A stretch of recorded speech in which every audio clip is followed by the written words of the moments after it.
Pangasinan. Paborito. Paboritong ang kabataan at matatanda. Paboritong pakinggan sa bus, tricycle, jeep, ating mga opisina. Paborito mo, paborito ko, paborito natin lahat. DWJ 88.1 FM Radyo Pangasinan. Number one pop music station. Paborito. Ang susunod na programa ay rated GP. GP? Ano yun? Garantisadong pampaborito! Ang inyong mapapakinggan ay isang bayad na programa. Anumang opinyon, balita o pahayag ay walang kinalaman ang himpilang ito. S P M Saray Balitan Matuwa ed Radyo Pangasinan. Programan magipasabi na Saray Matuan nagagawa ed Balay, Probinsya, Bansa, Tanjad Intiron Mundo. S P M Saray Balitan Matuwa ed Radyo Pangasinan. Kaulo, Kantabayo, sa Lawas Karo, tangka paborito yo. Joseph Kanilang Bacanihes, PM.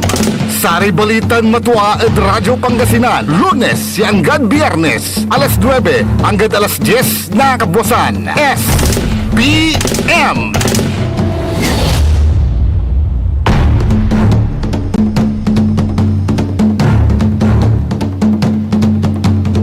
Masantos Malikot akabuasan ng Martes Pangasinan Dagupan. Wadya lalamat so saray Balitan Matwa. SBM saray kakontra na saray MBTF. Managbalitay tila tan fake news.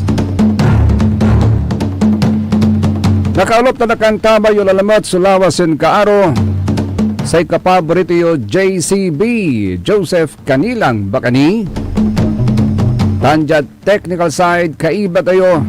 Ang kapeorom si Mr. E&D, Engineer Nixon Dakal.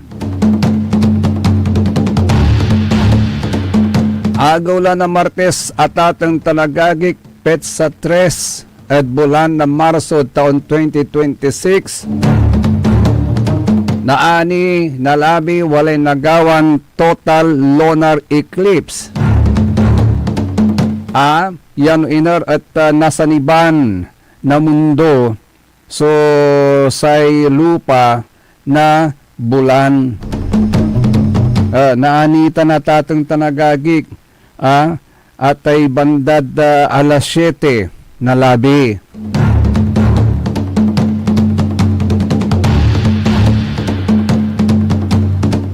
At ay alas 5:58 Manala sa isla Sandar isatla, ya bilungat so lupa nasay bulan.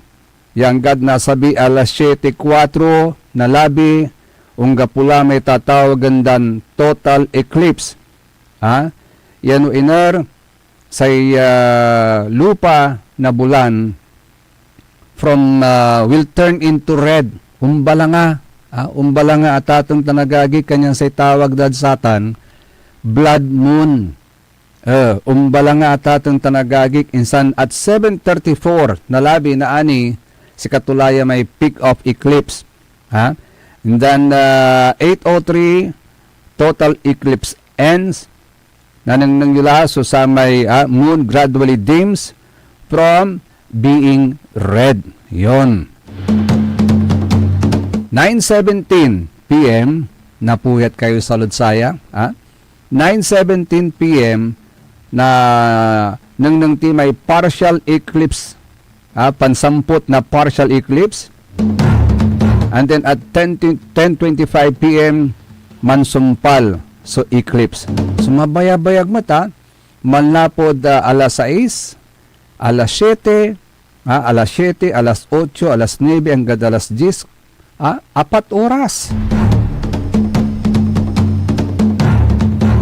Sa ikwandata ang tanagagik sayay total lunar eclipse visible at Manila and other parts of the country for 59 minutes and 24 seconds. 59 minutes and 24 seconds. Gano kila mangusar na binocular at atong tanagagik. Ang gano kila mangusar ta sangkanang ng mat. Kanyan ani nanang ng titan so blood moon yakonda. At hopefully ito po yung walang masamang mensahe. Kasi when you speak about blood, ay dumay dating tuta na tatang tanagagik, agauntan. Dala, so gabay ito ibagatan. Nagkalalo pa ni Mat, unta ni so putang na bakal at party na Iran. Walay balita nata na tatang tanagagik, ya kakaroon natan nasay Amerika at Britanya. So tulong da. Yan inor at sa atay kakaroon dan tulong at tatang tanagagik at kinatungtong da so Britanya sa ikwanto ng Prime Minister Keir Starmer na Britanya yakiniraw na Estados Unidos ya abulian daran usaran so sara may bases military bases na Britanya tatong tanagagik tapian jaruntan at napigilan da mapipigilan po nila yung mga missile ng Iran bago pa man ito mailunsad habang nakaimbak o nakahanda sa mga launcher. So antisyon-tikyab sa gatma nasa Amerika, antisyon-tikyab patikyabon na Iran iraratay missiles da malapon nila ba't dimad ang ikarganda pasabugan dala. But they cannot do that. Agdatanagawa na tatong tanagagik no agdausaran. Iraraman so base militar yapan kaerian nasa Britanya. Natan, tinanggap ng punong ministro ang kahilingan na ito upang maiwasan ang pagpapaputok ng Iran na mga missile sa rehiyon na maaring magdulot ng pagkamatay ng mga sibilyan. Ganun pa man, impurpurek na sa Britanya at atong tanagagik sa United Kingdom at agami sausaw agami sausaw at sari opensiba gagawan na sa Amerika tan Israel kontra at Iran. Sa ikwanto ni ng Prime Minister Starmer akataryamot sa bansang France ninyo tanay dakulay na naapektuhan at saya tatang tanagagik akataryamot la sa bansang France tan sa Germany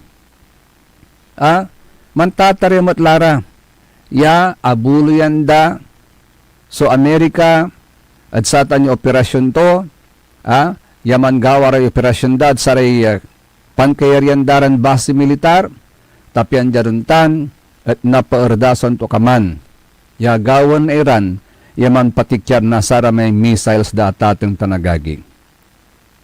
Natan, sa itapat, paano ito? No nakabatan na Iran nyo siyempre, umbalas sa sararatan niya, bansamat, agontan. Umbalas sa United Kingdom, umbalas sa France, umbalas sa Germany.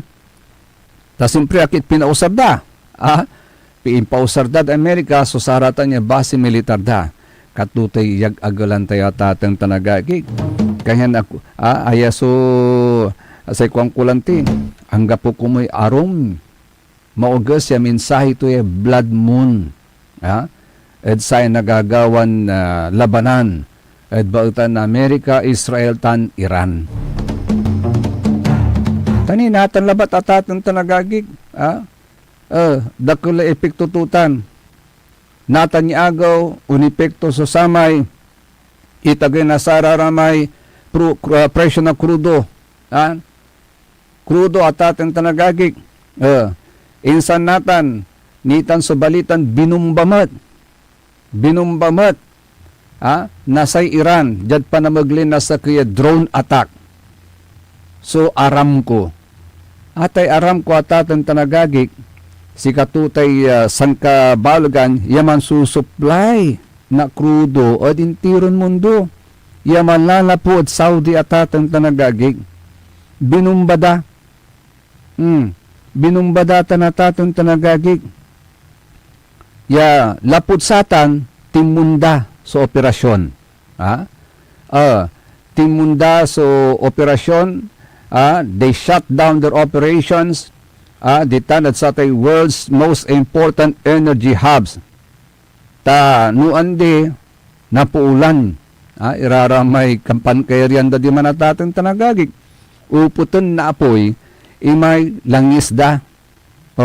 So, ang tatimat itan, yasay Saudi Arabia is one of the world's largest oil producers. Oil prices react quickly to any disruption in the region.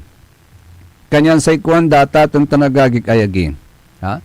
Pantarian tiya.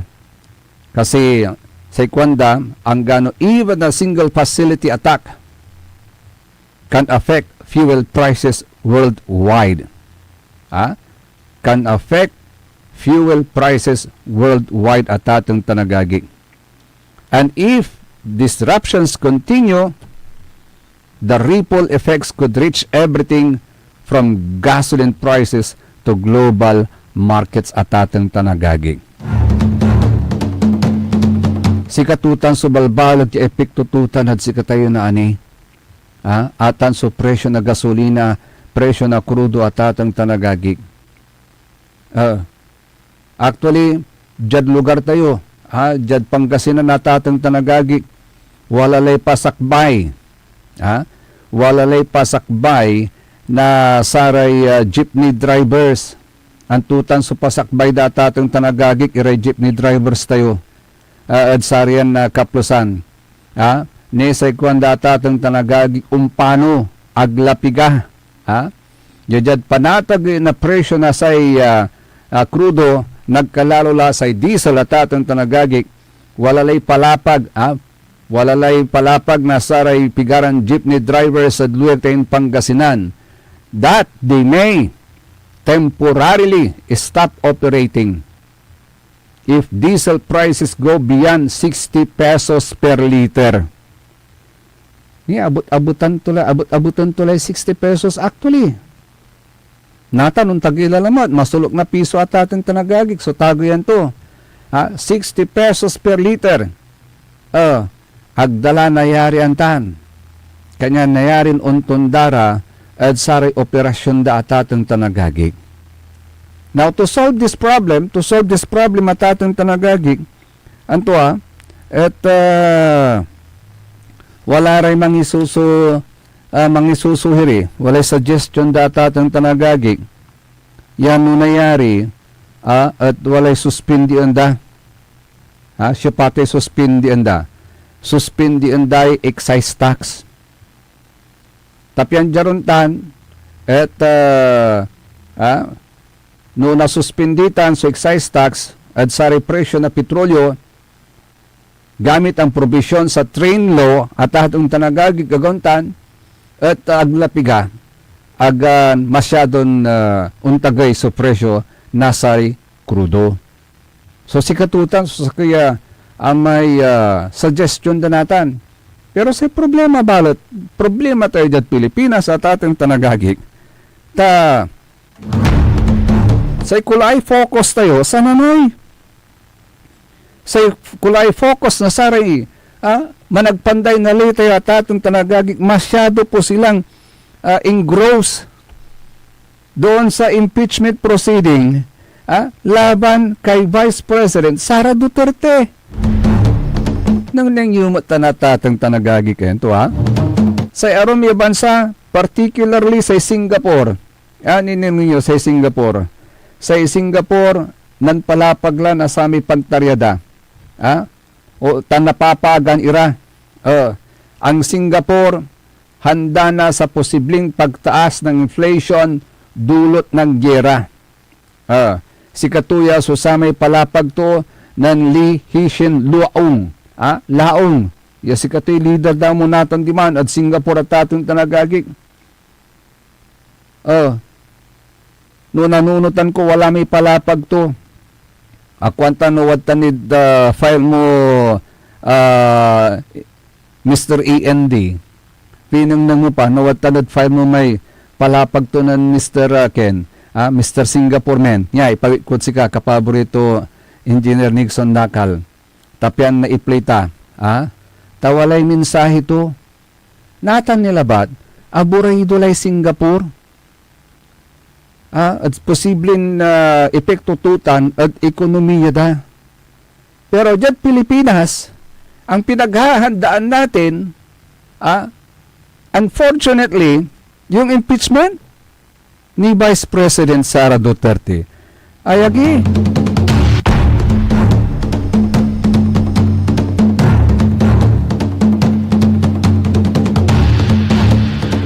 Ninang nangyuyay. So, with 22-10 votes, 22 against 10 votes, the House Justice Committee sets aside the first impeachment complaint against Vice President Sara Duterte for violating the one-year bar rule.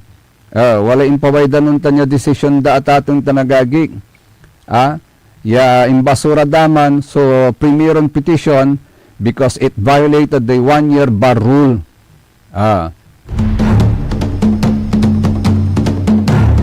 Hello, classmate Ronald Agoncillo. Good morning. Imbasura daman. Nathan, say ginawa dani nyay.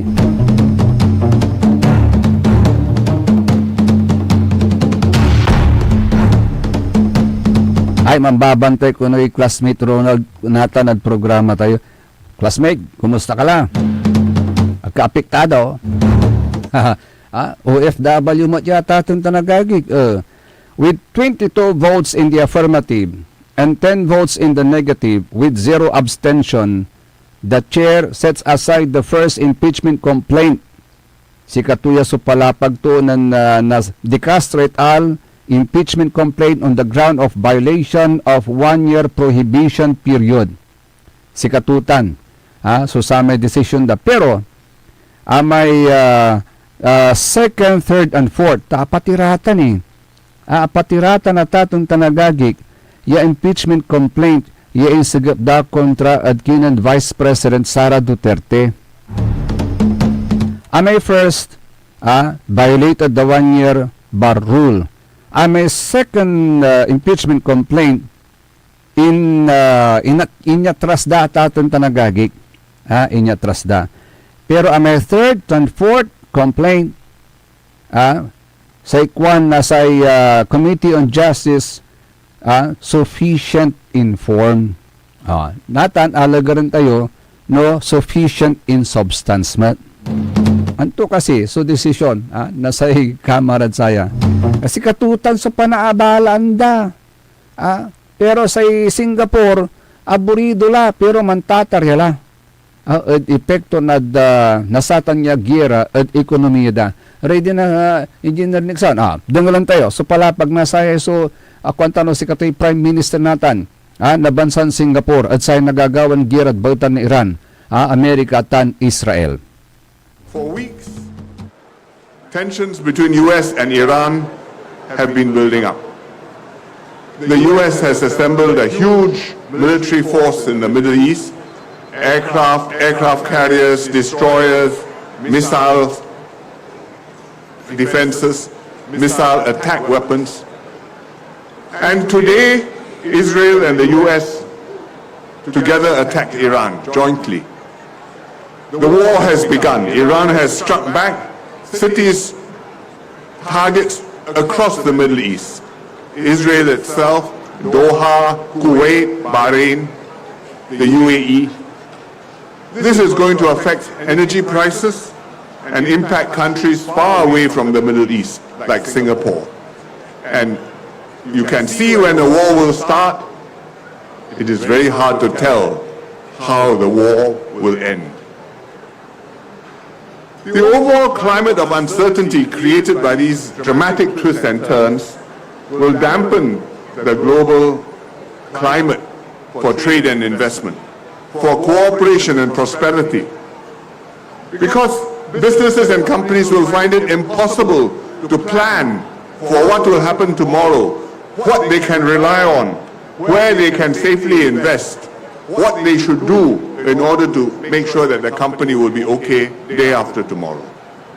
And this is going to affect us too. as a small and open economy reliant on global trade and investments. So we can't tell what will happen in the world, we can't help what will happen in the world, but we can make sure that within Singapore we prepare ourselves and we make the best of whatever situation comes and meets us. Nangyo Singapore ta natatan tanagagak agagik natan nilabat. Tensions Agni between US actually and Iran gimapo. have been building up. Kung gagapon nilabat so tensyon gitan at sa tanya rehiyon, pampaplano ang dala. Imagine how advanced yung thinking po nila to protect their economy, to protect the people, the interests of the people. Pero tayo ang pinoprotektahan natin. And today, Very unfortunate Israel and at ating the US tanagagik. together Politika attack pa rin Iran jointly. ang nasa isip ng mga The war mambabatas has natin. begun. Iran Imagine, has struck back. Cities Singapore is now worried about their economy. across the Middle Pero East. Pilipinas, they are worried Israel about itself, impeaching the Vice Doha, President of the Kuwait, Republic of the Bahrain, Philippines. My goodness. The UAE. Ito ba yung mga inaasahan natin, natutulong sa atin? Agaon natatong tanagagik? Ano ang plans and measures ng ating gobyerno? Anong po nilalatag nila ngayon? Para hindi ho maapektuhan ang ekonomiya natin. Meron ho ba silang sinasabi ngayon? Meron ho ba silang binabanggit?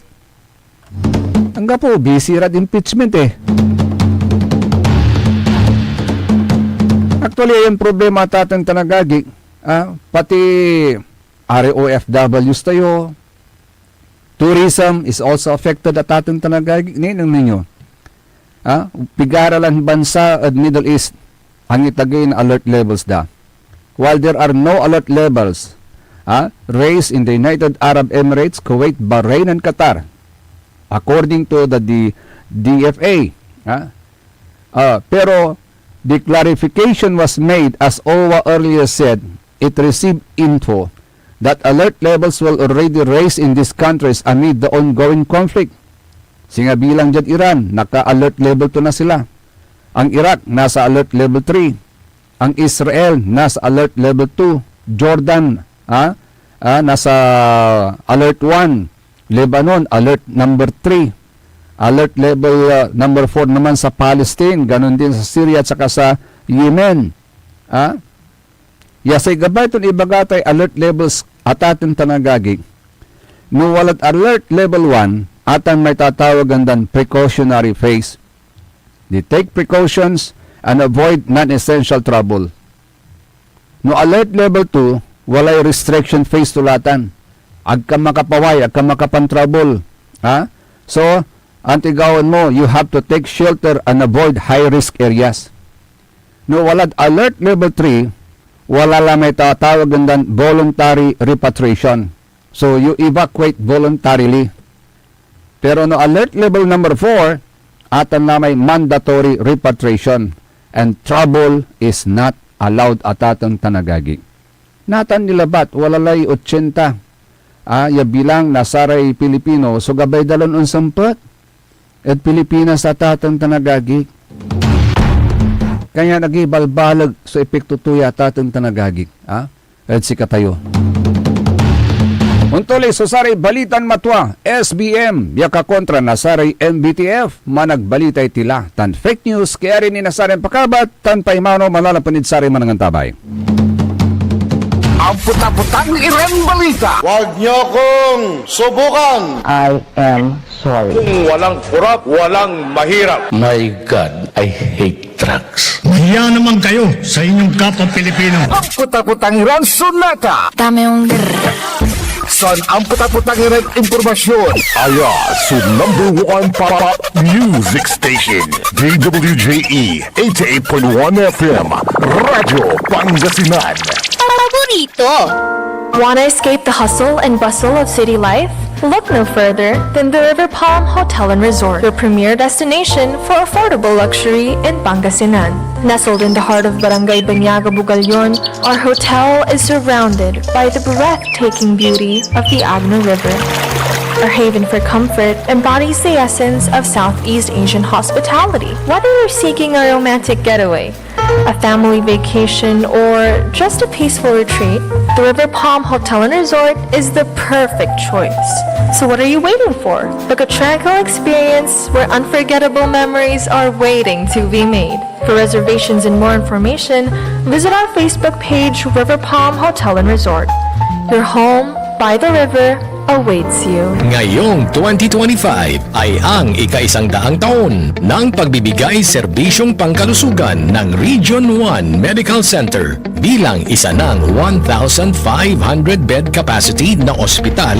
Mas marami pa ang mapapagaling at buhay na madudugtungan ng ospital di lamang sa Pangasinan kundi sa buong Northern Luzon sa tulong ng 12 accredited residency training programs at 13 active specialty centers nito: Cancer Center, Dermatology Center, Eye Center, Heart Center, Toxicology Center, Burn Care Unit, Center for Mental Health, Acute Stroke Unit, Geriatric Center, Infectious Disease Center, Kidney Transplant Unit, Lung Center, at Trauma Center. Patuloy na mangunguna ang R1MC sa pagpapaigting at pagpapaibayo ng dekalidad na healthcare delivery hanggang sa susunod na siglo.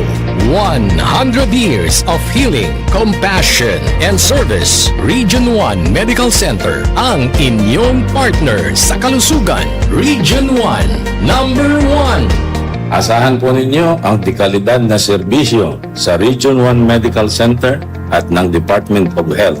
Ito po ang inyong lingkod, Dr. Joseph Roland O. Mejia, ang inyong Centennial Medical Center Chief ng R1MC.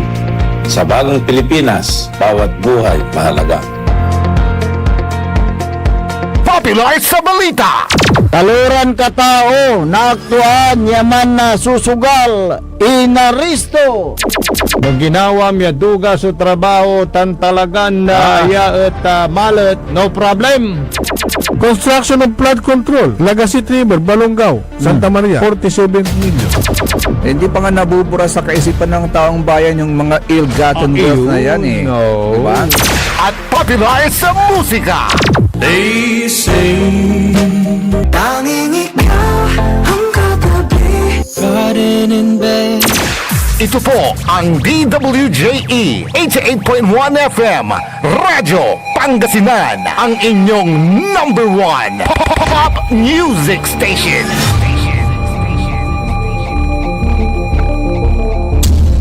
Diyan Pangasinan, walay saksa kaya radio station ya iiyag na Saray Pangasinense. Diyan Asinggan, Paborito. Malunga, Paborito. Natividad, Paborito. Rosales, Paborito. San Manuel, Paborito. San Nicolas, Paborito. San Quintin, Paborito, Santa Maria, Paborito. Nandiyan Tayog, Paborito.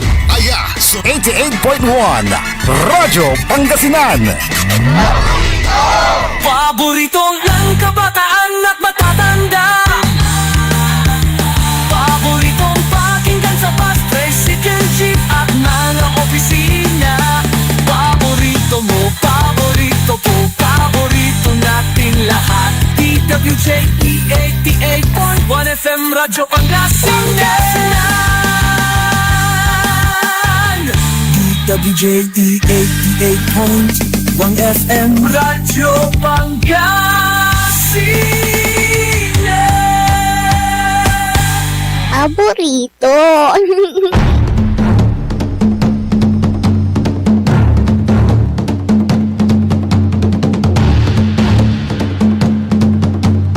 Tuloy-tuloy sa Saray Balitan Matwa. SBM, yaga kontra na Saray MBTF, managbalitay tilatan fake news. Alas 9:37 sa oras sila taten tanagagik. Kaulop kantabe ni sa lawas yun kaaro, lawas yun kapaborito, Joseph Kanilang Bakanin. Good morning at Saray motorista, kumusta kilad taddalan? Nagkalalolari pa unlad syudad na Dagupan, manlapod linggayen, traffic ne, walay nan text si katayo, say teksto at atong tanagagik unyay, say kwanto, FYI kwanto, 45 minutes ako, driving from Bunuan Katakdang. Super heavy traffic. Sarado ang De Venecia Highway because of an event. Sana Sunday ginawa yan. Grrr, kwento. Singalayon, grrr, kwento lang. Mamapas tukla tatong tanagagik. Actually, daklo talaga appeal dito traffic natan. Ay, ang bulabulat sa traffic ditan at parte na lukaw tayo seradaman sa De Venecia Highway. Ya bali-bali man kumon, ya alternate route atatin tanagagik, nasara may paunlaad La Union, San Fabian, La Union, paunlad norte atatin tanagagik agauntan, kanyan lang tiwalatan sa De Venecia Highway, walatan niya impalagay ng former pinunduan ng former Speaker of the House, the late Jose De Venecia Jr., tapin wali alternate route, tinadalan at na-decongest. So, heavy traffic flow, dyan syudad tayong nagupan. Tagmo lang tinapukpukan. So, iya-asenso na sa syudad na nagupan. Mandudumog lang tiray negosyante dyan, gaundan. So, dyan pandudumog na sa rin negosyante dyan, pati sa hospital, pati sa educational institution, sa gauntan na tating tanagagik, undadakal mo sa populasyon, undadakal mo sa sari luluganan. So, one way to solve traffic, manggawaray alternate route at atin tanagaging. And one good project is atan, nibaga tayo sa De Venecia Highway. Pero, sa question natin at atong tanagaging bal, akit na magmamaliwa sentro na events itan? So, highway yung ginawa ditan. Every now and then, kapag may malaking event sa siyudad na nagupan, dyan ginaganap. Hindi ho ba nakakabala sa trapiko yan? Mababli pa naman lang gasolina natin. Agauntan. Sikatutan sa war ito ng Sir Jerry. Siyempre, matraffic. Liling mo na walang traffic, alangan niya, urupan mo may luganan mo. Sa mula paandaran. No motorsiklo, sarasarag to. No tricycle, sarasarag to.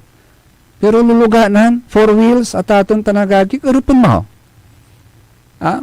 Siyempre, lulog yan na iipit sa traffic yung sasakyan, agauntan, man kukonsumo mo't ya, hanggang hindi mo inaapakan yung silinyador, agauntan, nagkukonsumo pa rin ng gasolina yan.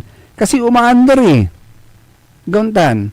So, bakit, ang tanong nila ngayon, sa lungsod ng Dagupan, bakit kapag ka nagkakaroon ng malaking event, dyan ginaganap lagi, sa De Venecia Highway. Iyan ba is City Plaza? Considered as City Plaza po ba yan?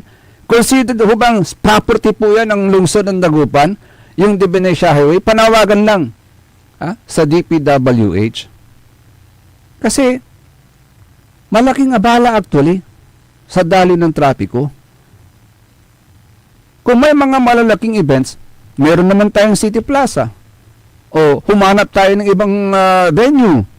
Na magkaroon tayo ng hindi tayo makakaabala sa flow of traffic. Hindi ho ba pwedeng ganun?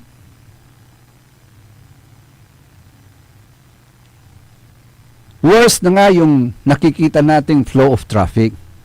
Nagiging winu-worsen pa natin yung worst na situation. Ano na mangyayari sa atin? Yun ang nakikita ng mga kababayan natin. Nagaunta na tatang tanagagik. The Venecia Highway was constructed for the commuters, for all types of vehicles, not for any activities that will disrupt the flow of traffic. Agaunta na tatang tanagagik.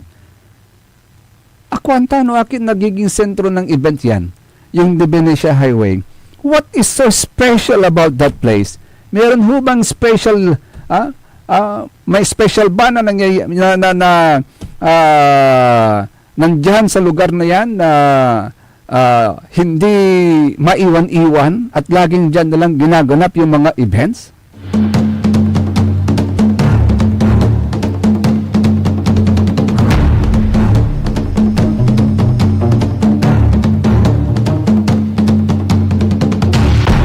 Magtanim na lang kaya tayo ng Nepenthes philippinensis. Wagi wala anong tanaman. wala manayay unyan tanaman na tatang tanagagik. Antayo may akanong nung kilang may Nepenthes philippinensis. Kwanto, ya tanaman. Ito daw ay isang uri ng carnivorous plant. Pakita mga Engineer Nixon. Iyan po yung kakaibang halaman. Yan po yung tinatawag nilang Nepenthes philippinensis na isang uri ng carnivorous plant na tumutubo sa mga baybayin at kagubatan na may taas na 600 meters at matatagpuan lamang ito dito sa Pilipinas. Would you believe that? Yung kakaibang halaman na yan, dito lang pala sa Pilipinas matatagpuan. 600 meters ni. At ang halamang ito ay malatasang dahon na nagsisilbing pit trap, kung saan nahuhulog at natutunaw ang mga insekto. Isang paraan upang makakuha ng sustansya sa lupang kulang sa nutrients. Yan pala ang silbi naman itong Nepenthes philippinensis. Ngayon ko lang nakita yan, Ganyan po yung itsura. Walang halong biro yan. Yan po yung tinatawag nilang kakaibang halaman. Nepenthes philippinensis. Magandang itanim yan. Kinakain nyo yung mga insekto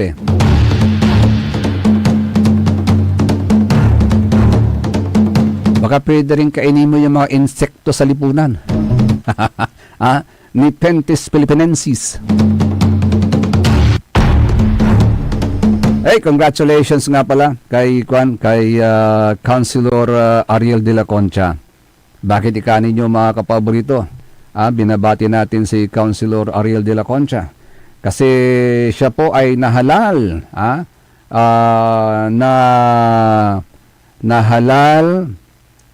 na National Board Secretary. Pag sinabi mong national, all over the Philippines po yan. Nahalal po siya as National Board Secretary ng Philippine Institute of Architects for fiscal year 2026-2027. Which is, kwanda lang tiyatatang tanagagik, is a remarkable achievement and a proud moment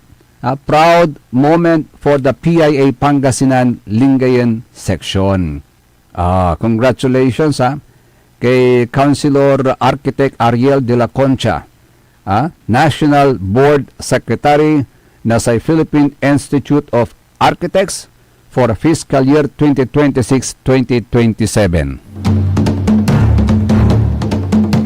Masulya kalamor, Councilor, ng Newton, ang gapoy chairmanship to, ang gano membership ng bangat, at sa rin nandun naman committees at sanggunyang bayan, na bayan ng Binmalay, pero nagbibigay pa rin siya ng honor and para sa kanyang bayan ng Binmalay. By the way, congratulations din sa bayan ng Binmalay, number 15 pala all over Region 1 na may maayos na operating income. Kaya lang sabi nila sa LGU Binmalay, sana maganda naman ang operating income, maganda rin sana yung tulong na naibibigay natin to resolve traffic congestion and basura. Siyempre, it's very important sa mga negosyante, Malaking bagay para sa mga negosyante yung madala nila kaagad yung kanilang produkto sa tindahan. Pero ang problema kapag it takes time to bring their products doon sa market, mawawala na yung bibili. Siyempre, agto gabay sa manalagar, mabaybayag, kwanto? Mabayabayag, kwanto? Insan to natanong ng surilo to, ang gapon ay mananap li arom. Unalislata mananap li arom ya pangaliwan to. Agaw tanatang tanagagi. So, time is of the essence sa tatawagan da. Kaya kapag ka naiipit ang produkto, Kasi you have to transport your products eh. Gantan. Kapag ka naiipit ang produkto sa traffic, madidelay. So malaking bagay po yun sa mga negosyante. Kaya sana, total maganda yung performance sa operating income ng ating bayan, kung andari negosyante ditan, bali na binmali, sana maayos naman natin yung traffic, flow of traffic. And another thing, sana maayos din natin yung problema natin sa basura. Kumusta na ba kasi yung MRF natin ng bayan dyan sa Binmalay? Para yung mga basura natin, we need not display them anymore sa mga streets na nakikita ng taong bayan. All that we have to do, kung maganda yung operation at open yung operation ng MRF natin dyan, ay yung lugar papuntang San Carlos City, hanggang Tanatatan, Tanagagig, dadalhin na lang natin lahat yung mga basura natin dyan, and from there, pipick upin ng mga trucks natin, dadalhin sa Pampanga, hanggang Tanatatan, Tanagagig. Yun dapat ang operation noon. Pero bakit? Ang tanong nila lagi, bakit we still have to display itong mga basura natin along the highway? Bakit papangalandakan pa natin na nandyan yung mga basura natin along the highway? Sana, open yung MRF natin para doon na lang lahat dinadala at hindi na nakikita sa daan, para doon na rin pipikapin ng truck na malaki papuntang mga sanitary landfill sa Pampanga. Hindi ho ba dapat ganun? Actually, may suggestion na nga dyan eh. Si former Mayor Sammy Rosario, Tanatatan, Tanagagig, that meron din lang namang tayong pera, maganda yung operating income natin, bakit hindi na lang maglaan ng anong tuloy tawag saman? Maglaan ng pundo ang munisipyo, papadaan sa sangguniang bayan, nang sa ganun, maayos yung MRF natin dyan, at doon na lang dalhin yung mga basura coming from the barangays. Yun nga ang tanong natin, operating pa ho ba? Tanong natin na, operating pa ho ba yung MRF natin dyan, yung papuntang San Carlos City? Ako nanunutan may barangay la no di nan di man eh. But yung municipal MRF is dyan, nakalocate po dyan, malapit yata doon sa pinapatayin ko, tinayong mga pabahay eh. O na hanggang ngayon din, yung mga pabahay na yun, andun, anong gagawin natin doon? Mabubulok na lang ng ganun na hindi napapakinabangan? It's been 4 years. And time is running. And at 4 years, 5 years, 6 years, up to when? Matapos yung mga sinasabing mga problema para ma-address ang mga yon at magamit na ng mga kababayan po natin dyan po sa bayan ng Binmali. Up to when?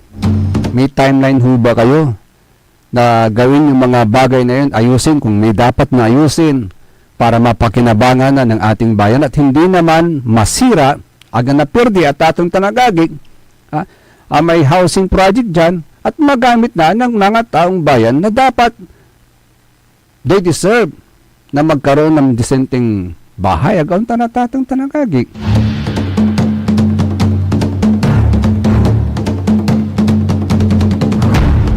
So, sana ito yung mga problema na dapat din nating ma-address. No, ha? Maganda yung performance natin. We have a good operating income. Pero, we also have to look after these problems naman para ma-address din. At mabigyan naman ng may tawag tad sayay aliwan konsumisyon wag ta may naidan iran na may walad mo redila kag kunaguyur.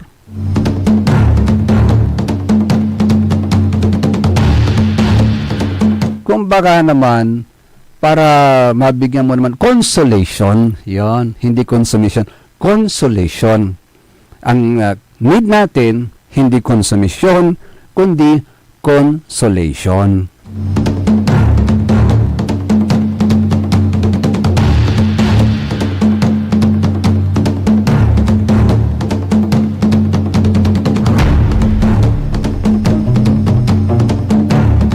Ay, agi.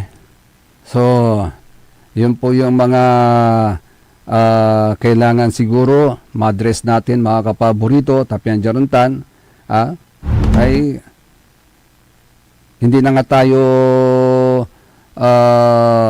nakakasiguro na no so Vatican tuyay so gira di tanod Iran at atong tanagagik pero sana meron tayong matatag na plano and sa mga susunod na mga araw para hindi naman kawawa mga Pilipino. Oh, by the way, may sinabi si DILG Secretary John Vic tayo may agawa at Bulacan. Di man the expressway, Tiplex at atong talagagik antayo man. So agawa di man. Ay, Tiplex, NLEX kung kukumon. Yano inalat allegedly yung convoy ni Governor ng Bulacan, si Governor Daniel Fernando, a former actor, di wala tatong talagagi ka, linmusot may sa kilugan at sa may convoy to, again, Nusilanda. Inusilanda, pinarada, sinitada, nan-realize daya, anak manay na presidente, ay, agsibatikan mo't ira. Takot mo't ira, ng yutan nito, wala manay tatakutan da. Anatan, impatawag da ko, no? Kaya sa iwalay, sa ikwanto ng Interior and Local Government Secretary John Vic Rimulya, sa ikwanto niya, dumalyo hindi dapat maghari-harian ang mga gobernador. Kaugnay po ito sa nagdaang mga reklamo hinggil sa convoy ni Bulacan Governor Daniel Fernando sa North Luzon Expressway na ang pinakahuli ay ang ginawa umunang panghaharas ng mga tao ng gobernador sa Presidential San sa naturang expressway. Sa ikwanto ng Secretary Rimulya, it doesn't matter if it was a presidential son or not. Naging ugali na ni Governor Fernando na pag nagbiyahe siya ng NLEX ay 4 na lane na occupied niya na walang pwedeng mag-overtake. Bakit? Nabili mo na ba, Governor, yung NLEX? Regardless kung sino ang naging victim, kwanto natan ng Secretary Rimulya, mali yung ginawa niya. Wala naman siyang pinatay, wala namang ginulpi, pero it has to stop, kwanto. Hindi pwede makahari yung mga gobernore, kwanto. Dapat you should respect the people's rights also. Tama yun, Dapat you should also respect the people's rights also. Which brings me back dun sa nangyari sa isang barangay, dyan sa Binmalay. Sana ito maging babala rin sa mga, hindi lang sa mga gobernador, kundi maging sa mga mayor, sa mga barangay officials, sa lahat ng mga elected officials. Hindi kayo ang hari. Ang hari ay ang taong bayan.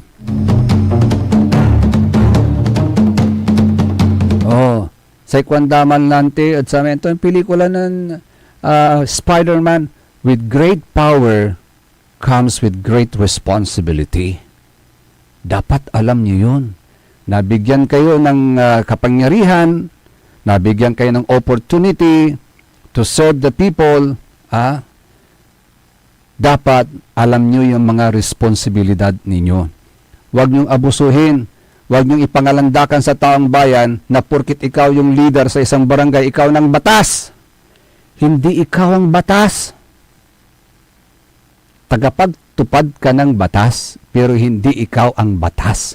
Kasi kapag sinabi mong ikaw ang batas, ibig mong sabihin, lahat na lang ng naiisip mong tama, lahat na lang naisip mong mali, yun ang masusunod.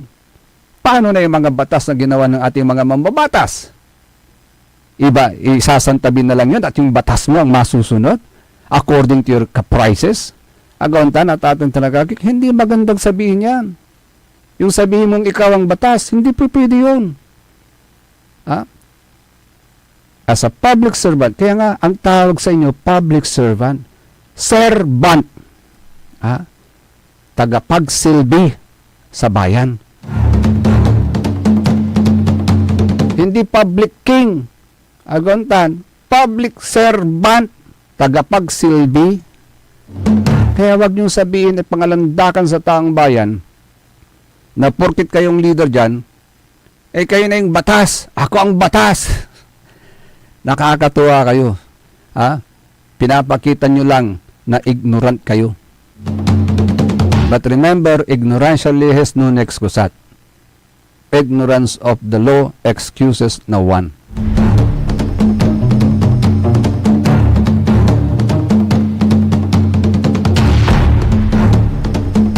Ay, okay.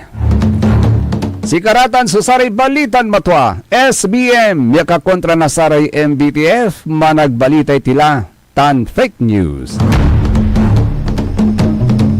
Akala ba kantabay lalangula sa lawas yun kaaro, lawas yun kapaborito Joseph Kanilang Bakani, JCB for short. Kantabay team at technical side si Mr. E&D, Engineer Nixon Dakal.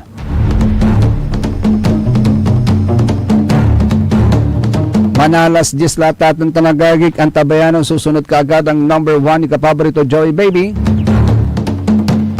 See you again po bukas dito lamang sa number 1 pop music station ng lalawigan ng Pangasinan, DWJE 88.1 FM Radio Pangasinan.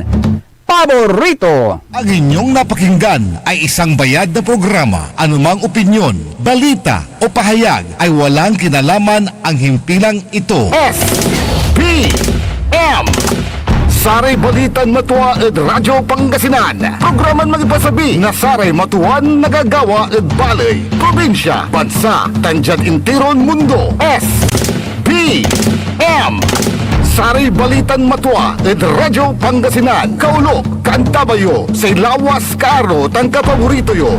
Joseph Kanilang Bakani. SPM Saray Balitan Matwa ed Radyo Pangasinan. Lunes hanggang Biyernes, alas 9 hanggang alas 10 na kabuwasan. SPM Tired of the stress and noise of the city? And looking for the perfect getaway? Good thing there's JMax Resort Hotel. Cozy rooms, a refreshing pool, and a peaceful escape for the whole family. Whether you are on a trip, a barkada outing, or even solo retreat, JMax Resort Hotel is the perfect destination. So pack your bags, leave the stress behind, and discover the place where relaxation meets comfort. JMax Resort Hotel, your perfect place for any kind of occasions. JMax Resort Hotel is located at Villanueva Street, Poblacion Norte, Santa Barbara, Pangasinan. For inquiries, you may call at 0947-980-3263 or 075-636-8479. JMax Resort Hotel. Red Horse Beer Inuman Wisdom. Walang OTP sa pag-overthink. Relax lang. Tama. Red Horse Beer.